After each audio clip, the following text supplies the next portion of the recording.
Alright, so now to talk about the certain ideologies that are coming about, at least at the beginning of the 1800s, and surviving through this period of time to our current day.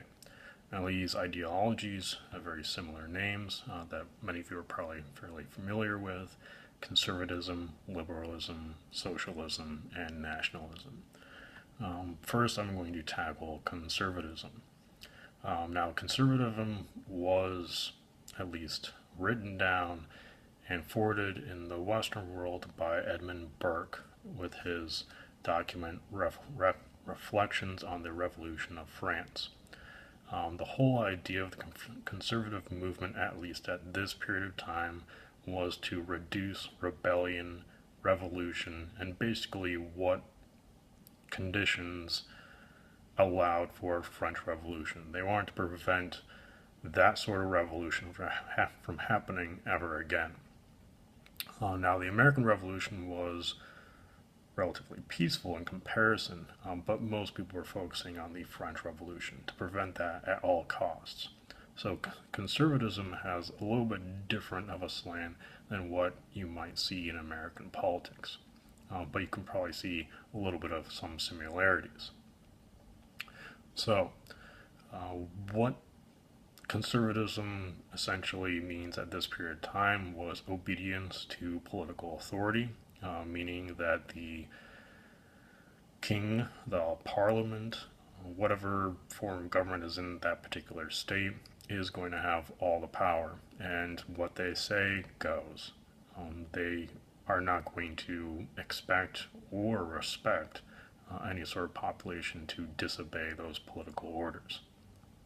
You can also go as far as say this is also Russia at this time. They believed, though, that organized religion was crucial to social order. Religion controlled or at least pacified some of the populations in the world, and so they saw it as an agent to the conservative and political arm.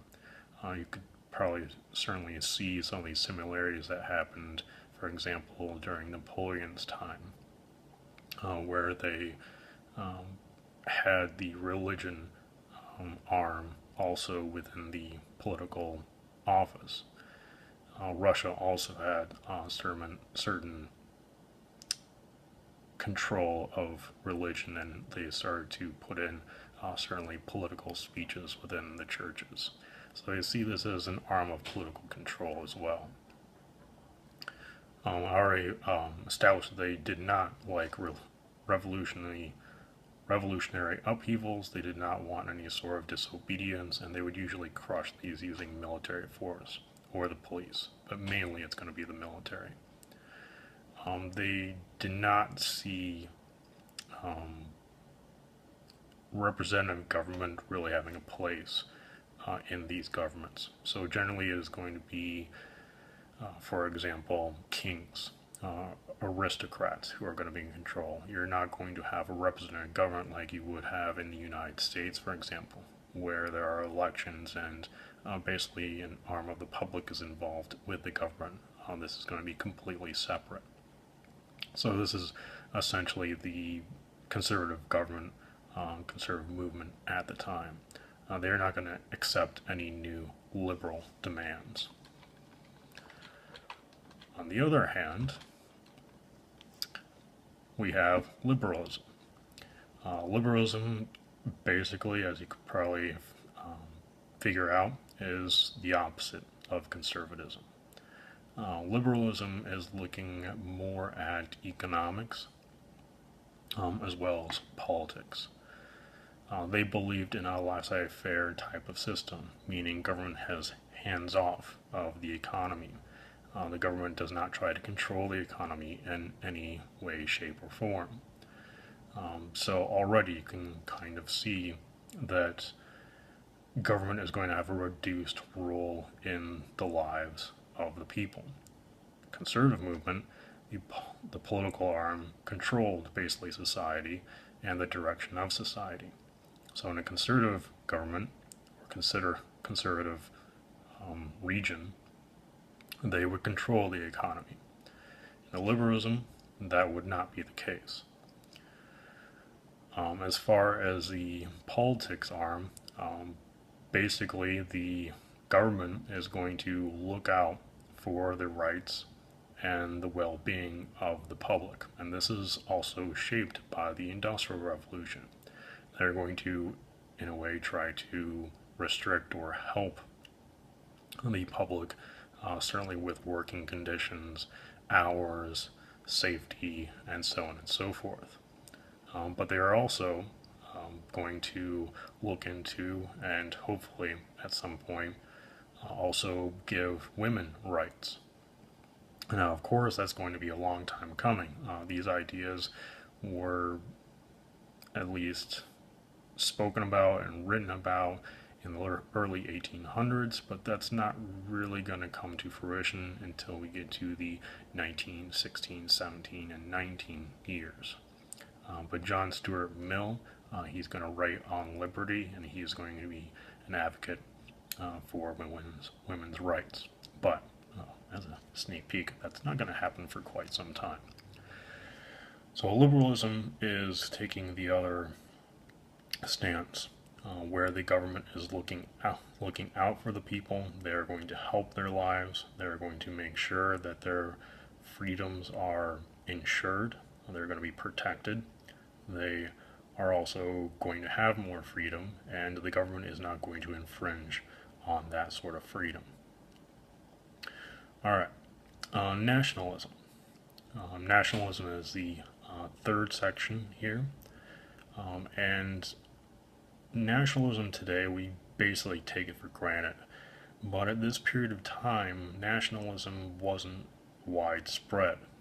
Today, we may think of ourselves as Americans or British or French, and we're proud of our country. We want to be involved. We want to aid the state or aid other Americans or British or French or Germans, depending on what background you may come from.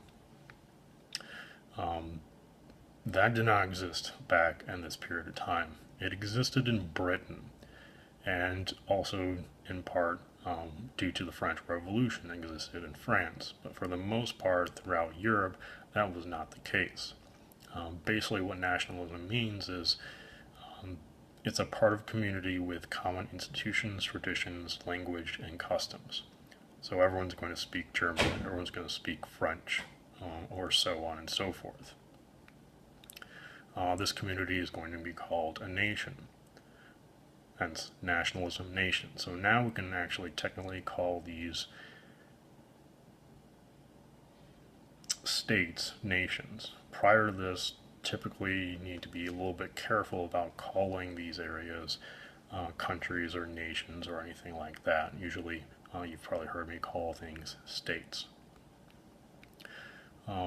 Nationalism is going to be allied with the idea of liberalism, in which they are going to be helping the general public. Look out for their well-being, make sure they're taken care of, making sure that everything is safe. But it is going to be with the idea of the nation or state, and every action is going to be for the nation, not for the individual, but for the group of that nation. So they're very closely tied together. And certainly nationalism is going to blend into later on conservative movements and liberal movements and many other different movements out there. And then finally we have socialism. Socialism generally at the time was called utopian societies. Basically because the leaders at the time, for example, Robert Owen, is going to be an advocate for these societies. Basically, initially at the beginning, what this becomes out of a reaction to is the Industrial Revolution. There were not set hours. Typically, people worked 12-hour days. They did not have safe machines. And so one of the motivations was to ensure all of this got fixed. Make sure that the machines had safety procedures. Make sure buildings had fire exits. Making sure that they didn't have to work 12-hour days and maybe it would be an 8 or a 10-hour day. So looking out for the common people. But they would take this a step further in following through with having a communion or a common community. So some of these communions would put into practice, like New Lanark, Scotland, or New Harmony, Indiana. They would set up these communes, and everyone would work together, and whatever was produced would be dispersed to the rest of society. Now, a very famous individual, Karl Marx, comes in around this time as well. His form of socialism is called communism, which is fairly well known today, certainly after World War II. Now, many of these ideas of a socialist state at first was theory, trying to take a society that had lived off of capitalism or for profit and trying to remove all of that was very, very difficult. So many of these communes were not very successful. The communes that I just mentioned in Indiana as well as Scotland did not survive, mainly because they had the knowledge of money, earning, and profits. And one of the problems was certain individuals thought they were working harder than others. As a result, they left the community because they thought that they were not getting what they gave back to the community. So many of these failed. Well, the idea, at least for Karl Marx and many of these other socialists, and certainly Karl Marx is not the only one with this idea, is everyone is going to contribute to the community, everyone is going to produce food or some other sort of good, and they're going to be able to survive, and there is going to be economic equality amongst all individuals. There's not going to be a person richer or poorer than the other, which is completely different than many other economic models, as well as certainly the liberalism and the conservative movements. Later on, you're going to have individuals like Louis Blanc who are going to advocate essentially to change society from outside. They're going to influence the government to take care of certainly the public that government is in. So for example, if it was England, they would go to the government, they would hand out reports, they would speak to politicians and try to get them to institute, for example, labor laws, or hour restrictions, or a minimum wage, or health benefits, or what have you. Take your pick. So some of them thought of removing government violently, some of them thought about influencing government. The first example of removing it violently, that's going to come with the Russian Revolution in 1917. We'll talk about that when we get there. But many of these ideas are probably fairly similar. For example, liberalism, socialism, as well as nationalism, all are tied together with trying to help the public. Conservatism is on the outside in saying that the government, knows better, and they're going to control every aspect of everyday life. It's very easy to see some very similarities with the last three movements, but they are distinctly different in the methods in which they get that accomplished. Shortly, that is the ideologies that are coming about in the early 1800s, which were certainly influenced by the scientific industrial revolutions, as well as the French, American, and Napoleon periods of time.